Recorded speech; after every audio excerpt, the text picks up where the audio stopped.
आणि यानंतरची बातमी आहे जैन धर्मीयांच्या पर्युषण काळामुळे सुरू झालेल्या एका नव्या वादाची।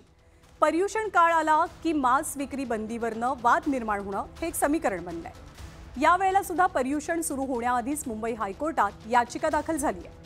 पर्युषण पर्वादरम्यान पशुहत्या मांस विक्रीवरती तात्पुरती बंदी घालावी अशी मागणी जोर धरते। 31 ऑगस्ट ते 7 सप्टेंबर या काळात पशुहत्या आणि मांस विक्रीवरती तात्पुरती बंदी घातली जावी अशी याचिका लालबाग जैन चॅरिटीच्या वतीनं करण्यात आली।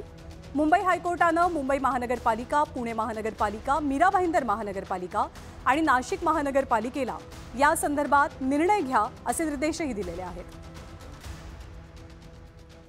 तर श्रावणामध्ये खरं तर व्हेजिटेरियन खाऊन कंटाळलेले नॉन व्हेजिटेरियन्स जे श्रावण संपण्याची आतुरतेनं वाट बघतायत त्यांना आता पुन्हा 7 दिवस मांस मटणावरती बंदी घालावी हे काही पटायला तयार नाहीये आणि इथेच वादाची ठिणगी सुद्धा पडली आहे। पर्युषण काळात मांस मटण विक्री पालिकेनं जर का त्याच्यावरती बंदी आणली तर आयुक्तांच्या दालनात शिरू आणि कोंबड्या सोडू असा आक्रमक पवित्रा मराठी एकीकरण समितीनं घेतलाय। तर दुसरीकडे मनसेनं सुद्धा आपल्या स्टाईलनं आंदोलन करण्याचा इशारा दिलाय। राजकारणापायी कुठेतरी धार्मिक वाद या मराठी राज्यामध्ये लावण्याचा प्रयत्न या समाजाकडून सुरू आहे। कोणी काय खावं आणि कोणी काय घालावं मुळात याच्यावरती तुम्ही बंधन कशी काय घालू शकता? आणि पालिकेला आणि शासनाला हा अधिकार दिलाय कोणी? कोणीतरी संघटना मागणी करते आणि तुम्ही परिपत्रक काढता आणि सांगता की मासे विक्री मटण विक्री हे बंद करा। हे अक्षरशः चुकीचं आहे आणि त्याचा विरोध आम्ही मराठी एकीकरण समितीने केलेला आहे। पालिकेला आम्ही आव्हान केलंय की जर तुम्ही हा निर्णय लागू केला तर आम्ही तुमच्या दालनामध्ये कोंबड्या सोलू। घटनेने आपल्याला एक अधिकार दिलेत, आपल्या आपल्या पद्धतीने सण साजरे करा।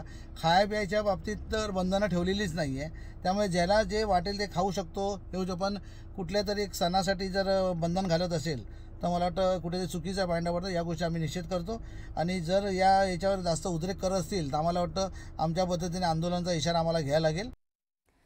तर पर्युषणाच्या काळामध्ये मांसाहार बंदी करण्यावरनं होणारा वाद आता काही नवीन नाहीये, पण हे वाद टाळे जाऊ शकतात का? अशी बंदी घातली जाऊ शकते का?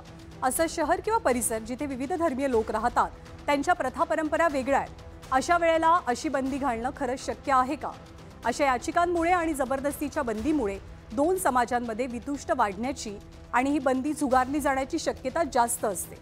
खरं तर कुणी काय खावं, कधी खावं आणि कसं खावं हा ज्याचा त्याचा वैयक्तिक विषय आहे, पण आज जैन धर्मीयांनी एक विशिष्ट मागणी केली आहे। जर उद्या प्रत्येक समाजानं प्रत्येक धर्मीयानं अशा मागण्या सुरू केल्या तर काय करायचं हाही एक मोठा प्रश्न म्हणावा लागेल। आणि या बातमीनंतर आपण पुढची बातमी बघणार आहोत। महाराष्ट्रामध्ये निवडणुकीपूर्वी खरंच राष्ट्रपती राजवट लागणार का या संदर्भातली।